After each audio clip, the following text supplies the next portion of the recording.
राधे राधे दोस्तों।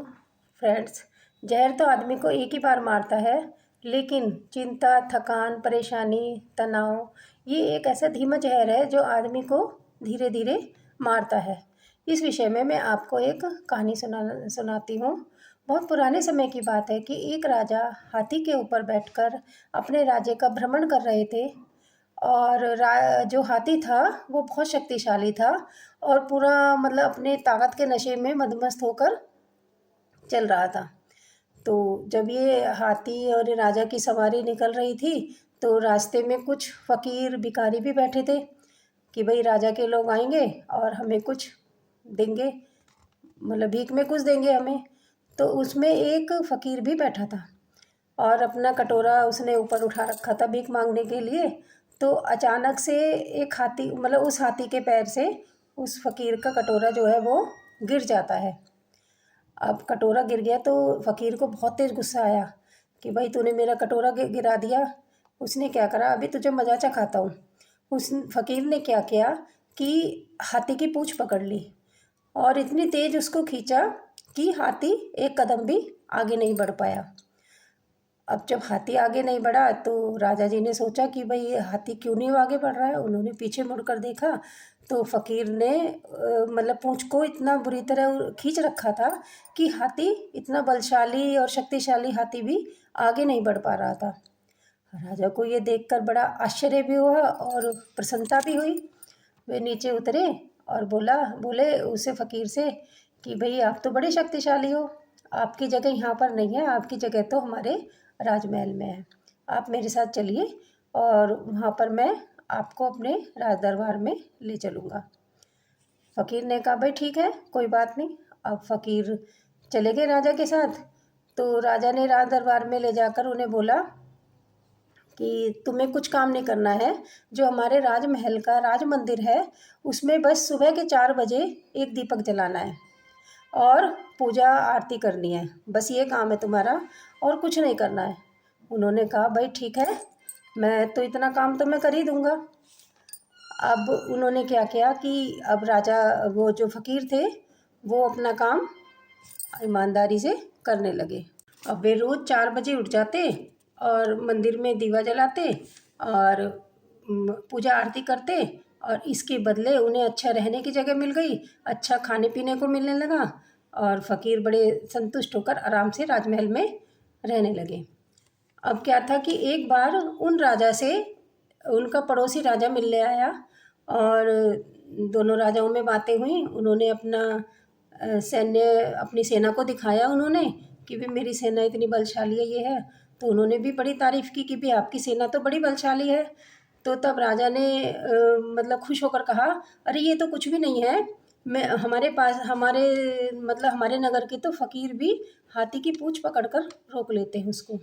अब उस पड़ोसी राजा ने कहा कि भाई मैं ऐसे कैसे मान लूँ, जब तक आप मुझे उन्हें दिखाएंगे नहीं या मतलब ऐसा नज़ारा दिखाएंगे नहीं तो मैं कैसे मान लूँ कि कोई फ़कीर भी हाथी की पूँछ पकड़ कर रोक सकता है।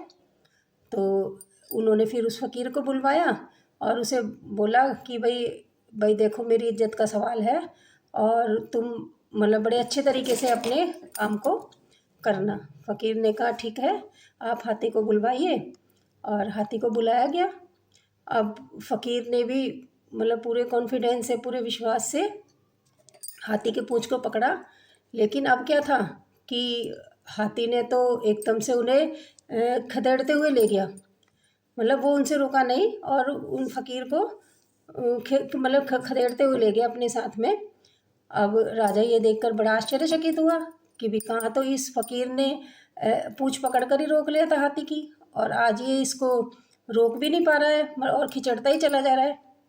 तो बाद में राजा ने उस फ़कीर से पूछा कि भाई क्या बात है, जब तुम फुटपाथ पर रहते थे तो रूखा सूखा खाते थे और तब भी तुम में इतनी ताकत थी और आज तुम राजमहल के राजभोग खा रहे हो तो भी तुम में इतनी, मतलब तुम हाथी को नहीं रोक पाए, अच्छा खाना खा रहे हो, अच्छा सब कुछ कर रहे हो, चिंता रहित जीवन जी रहे हो, कल की तुम्हें कोई चिंता नहीं रहती।